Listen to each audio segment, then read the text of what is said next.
This anime starts with a monster, where a boy sacrifices his life to save his friend's life. Actually, that boy is our main character, who was seeing the dream. His name is Kazukimoto. Kazuki is in the hostel at this time, so everyone comes out after hearing his screaming. Kazuki's sister also lives in the adjacent female hostel. Another girl was standing outside the hostel who says that Moto is a boy who has the power of alchemy. The next morning, Kazuki sees that the news of his yesterday has spread in the whole school. Yesterday, Kazuki was so scared that he scratched the body of his friend Okuro. Then his other friends also come there. Kazuki had never had such a terrible dream before. He starts telling his friend the whole story of yesterday's dream. Meanwhile, his sister Mahiru also comes. She had chosen the school because the uniform here is very beautiful. When they all reach for their first class, a teacher named Akamita asks Kazuki about his school's briefcase, which he has lost somewhere. Now he has to report about it in the lunch break, but the expressions of Mita seemed a bit strange. The name of that teacher is Mita, who gave Kazuki the task of cleaning the garden as a punishment. When Kazuki refused, Mita talked about getting half of the work done by Mahiru and he said yes, but Kazuki convinces him by giving him his favorite drink. Today Kazuki is going to take some time to work, so he asked Mahiru to save dinner. By evening, Kazuki somehow finished the work. Then his eyes fell on the haunted factory. Mahiru also started worrying about her brother, so she went to find him. Before Kazuki leaves, teacher Mita gives him a briefcase and says that when I make a hole in your heart, you will get freedom. Mita's body also started changing into a giant snake. Seeing this form of her, Kazuki's throat dries up. Meanwhile, he also got an unknown call. A girl was asking him to go to the point so that his life could be saved. At this time, Mahiru was following him. Human-class monster is lying who lives in the body of humans and eats them, and that girl says that you need to remember something. She said that the monster will not leave him now, no matter in which corner Kazu hides. While running, Kazu's eyes fell on Mahiru, and now to save him, Kazu takes up his weapon, but he could not save him. In anger, Kazu throws a rod on his face. But to kill an alchemist, only the power of alchemy is needed. Kazuki feels some shocks in his body. Then he hears a voice that he is dead. Then we are shown a lot of discussion between that unknown boy and Kazuki, because once Kazuki saved her life, so that girl gives him a stone named 𝐂𝐿𝐴. From now on, this stone will work like Kazuki's second heart and will give him the strength to fight in difficult times. When Mita talks about sending Kazuki to his sister, Kazuki goes mad with anger. Meanwhile, to save her, someone uses Vulcan stone for this. This is the same girl who turns human class into rock with her metallic hands. Miru also got freed from her body. Kazuki saw her yesterday at the haunted factory. Actually, he himself did this to call Mita. When both of them bring Miru to the hospital, that girl explains alchemy to Kazuki. In modern-age Europe, duplicate hearts were being made from gold and lead, which was a successful mission even after failing. There are two types of alchemy, human class and arms alchemy. Human class represents artificial life, and arms alchemy helps in weapon development. Some human classes spread to different places after this experiment, out of which one of them is Haunted Factory, which is also their base. Kazuki also wants to go there, but that girl said that I did not give it to you so that you can help me. You have to use arms alchemy properly. After all, he has to serve his sister too, that girl said. Samara told her name to Toku and said that if you decide to stay with me, then your life will become a battlefield. After some time, Mayuri wakes up and sees Kazuki near her. She does not remember what happened a while ago because now she is feeling good, so why not go home? In the haunted factory, Samara is fighting with the Classmaster, but an alchemist named Saruwatari sitting there says that you will not be able to survive alone for long and moves forward to attack her. Meanwhile, they saw that Kazuki comes to help her while searching for her. After all, he also has the powers of Koku song. Although Samara is a proud girl, but at this time she needed help. Seeing Mayuru alone, Kazuki's friends start asking about her brother, but he did not tell Mahiru anything special. Kazuki attacks Watari with all his might. 𝐂𝐨𝐻𝐲𝐫𝐢𝐠𝐡𝐭 likes strong opponents, but this time he took his opponent too lightly. 𝐂𝐤𝐸 said that he came here after searching for 30 minutes. However, nobody called him. 𝐂𝐤𝐸 sees that there are many skeletons lying there. The situation can get worse. Samara warns 𝐂𝐤𝐸 once again, but if humans are in Blacktown, then every person's life is in danger. Seeing 𝐂𝐤𝐸's confidence, Mara is very impressed. Her mindset is of a warrior. She wants 𝐂𝐤𝐸 to become a trainee warrior and work with her, for which 𝐂𝐤𝐸 is fully ready. Then, two people are met and told about 𝐂𝐨𝐻𝐲𝐫𝐢𝐠𝐡𝐭 death. They see them talking, and from now on they will not have to be surprised anymore. Samara has gone somewhere alone where she sees a tube in the machine. Okura has seen Sumera's number in 𝐂𝐤𝐸's phone. Now no one can stop this news from spreading in the whole school. 𝐂𝐤𝐸 gets Sumera's call, and he goes aside to talk. Seeing this, everyone is convinced that Samara is his girlfriend. She calls him to the factory. Samara has refused to tell anything to the police. She only wants to deal with this attack by fighting. Suddenly, 𝐂𝐤𝐸 shows a paper to Samara on which he has written many names of his superheroes. Seeing his childishness, Samara gets angry. Samara shows him the machine which produces human matter. Samara picks up that tube and tells that a living cell is kept in it which connects itself to a human brain and takes over the whole body. Meat and 𝐂𝐨𝐻𝐲𝐫𝐢𝐠𝐡𝐭 are also its products. After researching it, many people are engaged in creating monsters which only arms alchemy can stop. When both of them go to the roof, someone is sending their appearance and information somewhere. Only alchemists live in this area. The creator of the human clan does not consider humans as humans. He can go to any extent for his research. Then a living cell comes to them and enters 𝐂𝐤𝐸's body. But the enemy attacks them. Now 𝐂𝐤𝐸 and Samara have seen them, so both of them get ready.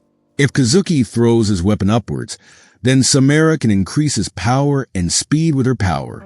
Then a masked man says that now we know that these two are real alchemists. His name is 𝐂𝐨𝐻𝐲𝐫𝐢�s𝐡𝐭. Seeing Samara's power, 9 to 11 became 9, but Samara saw that one of them was wearing 𝐂𝐤𝐸's school uniform. Poor 𝐂𝐤𝐸 wanted to save him from falling down, but he could not do so. Now there are 3 human cells left and 1 mass creator. The fight is not going to be easy. They have to win somehow. 𝐂𝐤𝐸's friend and Myru have reached the factory. Okero still cannot believe that 𝐂𝐸𝐿 took the human cell from the girl firecracker. The live cell was also lying there. 𝐂𝐤𝐸 and Samara are praying for peace on the graves of their comrades. Samara said that she feels she can trust 𝐂𝐤𝐸. Meanwhile, everyone else also saw them, and everyone was shocked to see 𝐂𝐤𝐸 with the girl. Samara also said, "Yes, I am his girlfriend." And to show off, both of them started acting. Myru has started to become more cheap than Samara. Kazi said that instead of talking here, we can go somewhere for drinks. While leaving, 𝐂𝐤𝐸 saw the human cell on Myru. When they are on the way, Kazu and Samara have to save Mahiro. If the cell reaches the brain, it will also turn her into a human cell. Samara says that Kazu's cell is his brute strength which he can use whenever he wants. Suddenly the cell moves and jumps straight towards Samara. When everyone looks back, both of them disappear. While falling down from somewhere, 𝐂𝐤𝐸 collides with a stone. When he regains consciousness, it was already evening. With the help of 𝐂𝐤𝐸, Samara was able to escape from that cell, and it could not reach her brain. Kazu starts apologizing to Samara. He did the right thing by saving his friends and sister. Now, before this strange cell reaches Samara's brain, they have to kill it and destroy it. But for that, the cell will take a week's time. Until then, they will have to catch the masked man along with the 3 human cells. Otherwise, Samara can also become a human cell. If this happens, 𝐂𝐤𝐸 will have to kill it with his hands. Then some frogs start attacking them. Samara cannot fight because of the human cell. So now 𝐂𝐤𝐸 will have to kill them. As soon as the frogs come towards him, 𝐂𝐤𝐸 destroys them using alchemy. He said that I will become a master in a week, and then we will teach that masked creature a lesson. Next day, suddenly 𝐂𝐤𝐸 asks Myuru for her uniform which he needs for Samara, so that she can get entry in the school. When Samara is going on the way, a strange man is seen outside the hostel. Samara finds out that Papillon is a third-year student at the university, but time is needed to check so many classes. 𝐂𝐤𝐶𝐾 also put his friends to this task. He is scared of the coolest alchemic warrior. They are planning to leave from here. If they are able to save themselves for a week, then Samara will also turn into one of them. 𝐂𝐤𝐶𝐾 has spent half a day searching for him, and now he needs rest. Samara has been holding her stomach since yesterday. After all, how long will she keep roaming with this shell with her? Although Samara told 𝐂𝐤𝐶𝐾 that he will not be able to take this shell with him, he was asked to rest, but while he works on the Papillon skill, after 5 days they have not found any proof of the creator, and 𝐂𝐤𝐶𝐾 is not even able to train properly. It seems he is not going to meet them at school. Samara says that 𝐂𝐤𝐶𝐾 should rest till tomorrow, but his pain is increasing. When 𝐂𝐤𝐶𝐾 goes back to Samara to ask something, then he sees her in pain and says that now no matter what happens, I have to save her. Meanwhile, 𝐂𝐤𝐶𝐾 came behind her and said that I will eat your friend and remove all her pain. But if she becomes a human, then she will eat him and take away all her pain.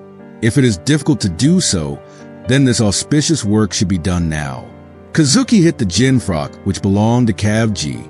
On hearing 𝐂𝐤𝐶𝐾's threat, 𝐃𝐈𝐒𝐿𝐲𝐫𝐢 says that you humans cannot do any harm to me, but 𝐂𝐤𝐶𝐾 openly challenges him. When Samara comes to 𝐂𝐤𝐶𝐾's room at night, he is not there. She sees that 𝐂𝐤𝐶𝐾 has been practicing for her for a few days. Then 𝐂𝐤𝐶𝐾's friend Ochre brings a pornographic magazine for her. Samara does not think that 𝐂𝐤𝐶𝐾 reads such books. Masaki says that 𝐂𝐤𝐶𝐾 has not come here today. On hearing this, Samara jumps from the second floor. She starts looking for him. At this time, 𝐂𝐤𝐶𝐾 is about to fight with 𝐃𝐈𝐒𝐿𝐲𝐫𝐢. Where he is at this time, there is no human anywhere near, but 𝐂𝐤𝐶𝐾 is still fully prepared. There is a difference of 19 locks and not 1920 between a human body and a human body. 𝐂𝐒 attack created many frogs, which started licking 𝐂𝐤𝐶𝐾's body with their tongue. Samara knows that if 𝐂𝐤𝐶𝐾 fights after so much practice, he is sure to die. If 𝐂𝐤𝐶𝐾 returns his cuckoo song, then his life can be saved. At this moment, 𝐂𝐤𝐶𝐾 remembers his friends. He will not let anyone else suffer this pain. Now the time has come to repay the favor of Samara's life. His powers start coming out and burn all the frogs. 𝐂𝐤𝐶𝐾 exhausts him with his alchemy power and then starts asking about his boss. But when 𝐂𝐒 is caught, he runs away in fear. He thought that he would escape from 𝐂𝐤𝐶𝐾 in this way, but 𝐂𝐤𝐶𝐾 frees 𝐂𝐒 with an air attack. He begs 𝐂𝐤𝐶𝐾 for his life. While talking about 𝐂𝐒, he falls down due to exhaustion. Then 𝐂𝐒 thinks that his life is saved, but one of his companions came there at that time. Those people were there when 𝐂𝐤𝐶𝐾 was about to get harmed. They are about to reach there when Samara comes in between and stops them. Human Clan feels that no matter how much Samara tries, in the end he will have to join them. Samara says that they should not take alchemy warriors lightly. After killing the enemy, she sees that 𝐂𝐤𝐶𝐾 has woken up. She said that 𝐂𝐤𝐶𝐾 should not have come here, but he himself does not know what was the reason for his unconsciousness. After some time, 𝐂𝐤𝐶𝐾 wakes up in a room, but he was wearing a girl's clothes. It seems that this is Samara's work. Since it was late last night, she brought him here. 𝐂𝐤𝐶𝐾 thought that Samara would be sleeping on the footpath. He asks her, "Tell me, which school do you study in?" Samara says that I study more than you. If she had not left school, she would have graduated today. Samara had to become a warrior because of a human clan. By the way, today is a weekend, so both of them can work the whole day, and there are 2 days left for a week. Nothing is being found in the school, so now they have to do a search. They need to collect some more evidence to search for Kosaka. Samara made a picture of his face. When 𝐂𝐤𝐶𝐾 started asking his friends by showing that picture, everyone started questioning him about last night. Even after a lot of questioning, they did not get any clue. Meanwhile, their eyes fall on a third-year student, but he stops them and starts saying, Mayor says to him that we are looking for a third-year student who looks like you. He says that it is possible that the person you are looking for is not visible to you even though he is among you. When 𝐂𝐤𝐶𝐾 showed the picture to him, the boy got a little worried and said that whoever has made this mask has made it very well. 𝐂𝐤𝐶𝐾 started suspecting him because the description given by Samara also matches it completely. He sends Mayor from there to have lunch. Kazuki has seen his face for the first time in the last few months. The boy said that now you have only 2 days passed and then blood starts coming out of his mouth, and meanwhile Kazuki's phone starts ringing. Sumero finds out that a boy was on leave for the last 4 days due to illness. His roll number is 18, and he is the creature with the poplin mask. Meanwhile, the boy removes his mask. Kazuki thinks that if he hits him with the pain, Sumero's life can be saved. But before he can do anything, the creature gives him a human cell, on which he had been experimenting for a long time. With the help of this, Sumero can be saved from becoming a human cell. But in return, Kazuki will have to give him his 𝐂𝐨𝐲𝐲𝐫𝐢 song, but without the 𝐂𝐨𝐲𝐲𝐫𝐢 song, Kazuki will not be able to survive. The masked man gives a strange smile on hearing this, and starts asking for the 𝐂𝐨𝐲𝐲𝐫𝐢 song from him, because at this time he needs a new life. As soon as Kazuki punches him on the face, Sumero comes there. She tells Kazuki the truth about the fake antidote. Kosaka is a normal person who experiments on human cells. He is the eldest son of a capital family. He had scored full marks in school as well, but as soon as he came to school, he got a strange disease which destroyed his immune system. Kosaka had learned alchemy from his grandfather. He will take 3 years to experiment on that information. Sumero told that his main goal is to make 21 human cells, with which he will transform himself into a monster. If this becomes possible, then Kosaka will become the strongest and immortal. A human cell eats the human brain and takes over it, and this is Kosaka's goal. Animal and plant-type monsters are very common, but one human monster will be the most dangerous of them all. For Kosaka, his life is more dangerous than the life of others, for which he can even sacrifice his life. He said that everyone loves their life, just like Kazuki loves his new life.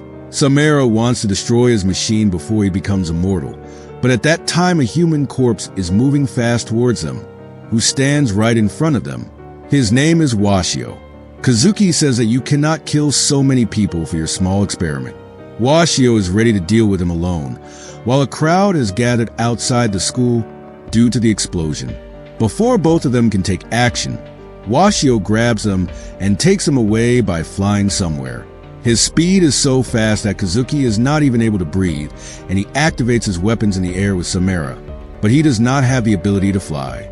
Sumero's plan is that 𝐂𝐿𝐾𝐿 will help them land, and after a lot of effort, both of them come down safely to the earth. Meanwhile, Washio also came down. At this time, his power is at a different level. Now only the last human 𝐂𝐿𝐼𝐿 is left who is most faithful to his master. Seeing Sumero in trouble, Kazuki moves forward with his slasher, but this time they have to attack together, but that too did not help much. Once again, Kazuki did a slasher attack, which injured Washio and he disappeared from there. Sumero said that if Kazuki keeps working on his strength like this, then soon he will become very strong. Then Sumero feels something. She reminds that at this time we are in the middle of the battle, and this time the enemy is many times more dangerous than the previous ones. Meanwhile, Washio comes there, whom Kazuki will face alone this time. He is fully ready to do his next attack. Meanwhile, we again see Kazuki's friends. They are once again worried about his disappearance, even before the attack. Sumero activates her Vulcan skirt. Wasi also understands that something strange is definitely happening. He is able to feel a different wind. He comes to know that Sumero is also going to attack him from behind, coming from below. As soon as she attacks, she injures Wasi while injuring her herself. As soon as she gets a chance, she kills Wasi. The human class cell is about to reach one of Sumero's brains. Now his control is also starting to go. Meanwhile, Washio stands up once again, and seeing him, Kazuki once again takes up his weapon. Wasi feels that Kazuki is a weak person and his powers are not at all equal to his. But when he retaliates against Wasi, Wasi has a lot of trouble even standing. This time Washio moves forward to attack Kazuki with full speed and hits him with his move. Even after losing a wind and a hand, Wasi's defense system is very strong.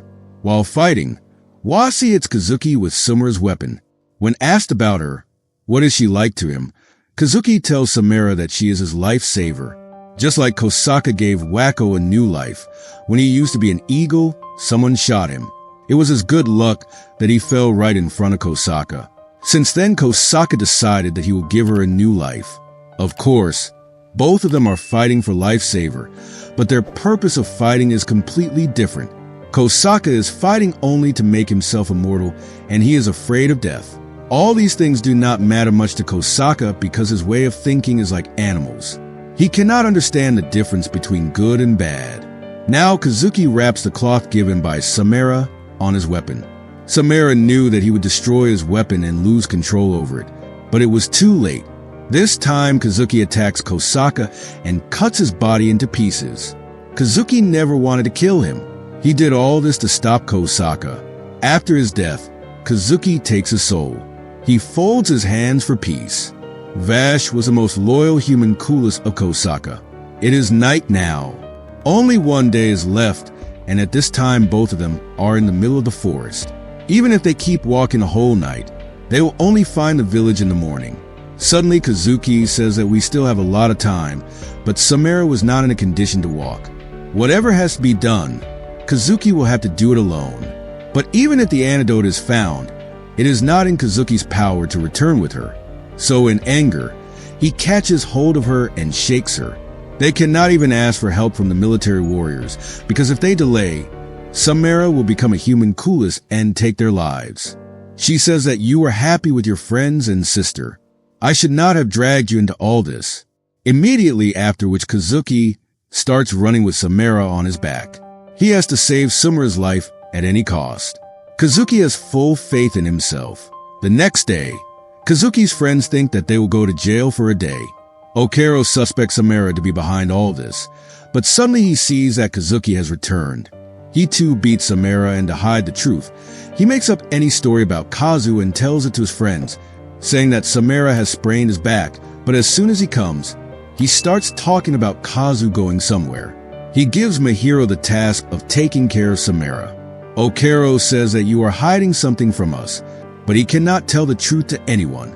Kazuki promises that he will explain everything to them after one day. Samara tells him the job. Samara also gave a mobile phone to Kuki and told him that he will not have to return after doing anything for his friends and sister, after which Kazuki leaves from there. Kazuki reached 𝐂𝐨𝐲𝐫's house in the evening, where his father told him that we had sent him to college to become responsible so that he can take his great-grandfather's legacy forward. But 𝐂𝐨𝐲𝐫's younger brother is inside. Seeing which Kazuki got a misunderstanding. His father said that now we don't even need him. For them he is nothing more than a garbage. Instead of treating Samara, Mayura made him a mummy and started thinking of herself as a nurse. Samara is now fed up with her. She realizes that Kosakato is not at home, which means he will be there from where all this started. Now only 3 hours of waiting is left, after which 𝐂𝐨𝐲𝐫 will also become a Maman Kulus, but ending his wait, Kazuki has reached him, but due to excitement, Kazuki fell on the floor. He told Samara that 𝐂𝐨𝐲𝐫 is at his grandfather's warehouse. He can give him the antidote, but not his formula. Mara had already told Kazuki the way to kill him. He says that whether you die as a human or as a devil, you will have to die alone, and with that his memories will also be destroyed. Then some people come and hold Kazuki from behind. They are 𝐂𝐨𝐲𝐫's younger brother's men. His younger brother has always been behind due to being younger, and now his tolerance has reached its limit. Zero has been given a simple name. 𝐂𝐨𝐲𝐫 has always considered him a dirty drain worm, after which he picks up 𝐂𝐨𝐫's formula and throws it down and breaks it. 𝐂𝐨𝐫 is unable to control himself after seeing his years of hard work going waste. Seeing that worm, 𝐂𝐨𝐫 says that you have to live and turn into a vomit pot, and as soon as he says this, that cell enters his head. As 𝐂𝐨𝐫's form changed, he caught Zero's mouth and killed him. Now he is turned into a devil. He took out his papilloma and started dancing with joy. Now even a bullet will not have any effect on 𝐂𝐨𝐫's body. He kills all the bodyguards as well. Samara has also come to know about this. He still needs an antidote, and this time even Kazuki's Koku song could not be activated. 𝐂𝐨𝐫 is now feeling hungry. He leaves Kazuki there and leaves. He swallows whoever comes in front of him. Kazuki was unconscious at this time. He somehow picked up Sumera's call and said that I can still fight, although he was not in a condition to get up at this time. Sumera also refused to bring him the antidote. Meanwhile, his friends also come to Sumera, and 𝐂𝐻𝐸 is always ready to help him. Everyone wants to meet him soon. Mahiro has taken full responsibility of Sumera. He refused 𝐂𝐸𝐿 to worry. Now, after talking to everyone, 𝐂𝐸𝐿 is feeling strong. Everyone asked him to bring the antidote and motivated Kosaka, on the other hand, is creating terror in his own house. His dad thinks that it is Yajairo who is coming after partying somewhere, but Kosaka did not spare even his dead and ate his soul. Now a human calls Ipinoki who had brought out his Kokugan. This time he has 2 Kokugan, which he transforms into weapons and moves forward to attack Kosaka. But handling 2 weapons together is not a child's play. At least he has injured Kosaka a little. Sumera told on the phone that he has transformed his body into half-human by using incomplete matter, due to which he will have to suffer in the future. Kosaka laughingly said that the antidote is hidden behind the culter whose key he swallowed. Now he is waiting for Sumera to transform into a monster. Then he will rule the world together with him. 𝐂𝐸𝐿 manages to control himself while fighting with him, but still he crosses the wall with all his might. But now when he has already become a human being, so he cannot stop eating humans, and the key is also in his stomach. When he tries to show it by moving it, 𝐂𝐸𝐿 destroys it, and the key is right in front of him. Before reaching which he falls down, and when he opens his eyes, Sumera is sitting near him. She said that it is too late now, but he still thanked 𝐂𝐸𝐿. When yesterday's news was being shown on TV, 𝐂𝐸𝐿's friends also try to enter the camera and say something to 𝐂𝐸𝐿. Then we are shown Sumera and 𝐂𝐸𝐿. 𝐂𝐸𝐿 is sad that he could not live up to his words. Even Kosaka called him a hypocrite. Then someone comes to them and starts giving a sermon and motivates 𝐂𝐸𝐿 for the battle. He has to prepare himself for the next battle. The next morning we see 𝐂𝐸𝐿 in the class, but his attention is still revolving around the commander's words. Today a new student has come to his class, who herself Sumera is the one whose face is making everyone think. Meanwhile, 𝐂𝐸𝐿's friends start creating a ruckus about Sumera and 𝐂𝐸𝐿's relationship. Sumera is now unable to make eye contact with everyone. Everyone surrounds her and starts asking her questions. Kosaka is also alive, and he has been kept in a hospital right now. After all, he is immortal, and the man who is with him right now is his grandfather Wakasaku, but people now know him by the name of Dr. Butterfly. Now he tells Kosaka that we will restore your body and make you a true human-type human cool. From today onwards, he will be a human being. 𝐂𝐸𝐿 never loses. 𝐂𝐸𝐿 asks Sumera about the commander he met yesterday on the way. But Sumera also does not know his real intensity, because most of the time his body is covered. But one thing is for sure, if he is told about the battle, then the war will definitely happen. Meanwhile, he sees Captain Bravo. Sumera understands that this is their commander. He is the supervisor of the dormitory in their school. Seeing Sumera and 𝐂𝐸𝐿 arguing, Bravo says that both of you should introduce yourself. About 100 years ago, when Bakasaku used to be a human being, when the meaning of alchemy used to be different, he started studying 𝐾𝐽 and homunculus from then itself. Bravo is telling Sumera and 𝐂𝐸𝐿 about the same. After the Fierce War, he returned to Japan. After studying Bakasaku, he got 2 cases which were related to each other. One, Gus Pat joined hands with Bakasaku and wanted Bakasaku to learn alchemy from him in exchange for technology. That person was the leader of Alexei, who became the king of Harmonculi, and due to him Cossack is also a Paplin today. Bravo's next task is to find that leader and Bakasaku and destroy their plan.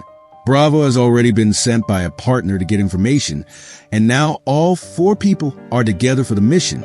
Bravo wants to keep 𝐂𝐸𝐿 with him. Both of them come out of the room. 𝐂𝐸𝐿 wants to fight, but he is afraid that like last time he might become a burden on his comrades. Then 𝐂𝐸𝐿 gets a call from a friend.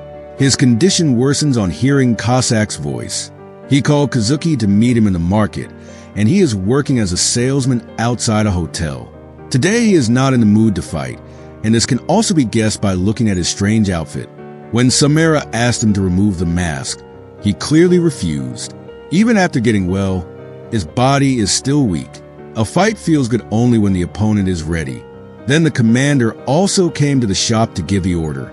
On seeing him, everyone said that you need money. There is no need to give up. They all go to one roof and refresh their school memories. 𝐂𝐨𝐩𝐲𝐫𝐢 says that even after becoming a superhuman, he has not forgotten his dream. He will destroy everything and create his own new world. Right now, he is not in the mood, but one day he will definitely settle the score. 𝐂𝐨𝐲𝐫𝐢 does not consider Kazuki as his enemy because if he had not come to stop him that day, 𝐂𝐨𝐲𝐫𝐢 would not have been Paplin today. Bravo then mentions another enemy. Baka, Saku, and Manface are talking about 𝐂𝐨𝐲𝐫𝐢. They know that the person he has gone to meet right now is the same person whose partner they had killed a few days back. Thank you for watching, and next part coming soon. Till then, stay with us, and don't forget to subscribe our channel.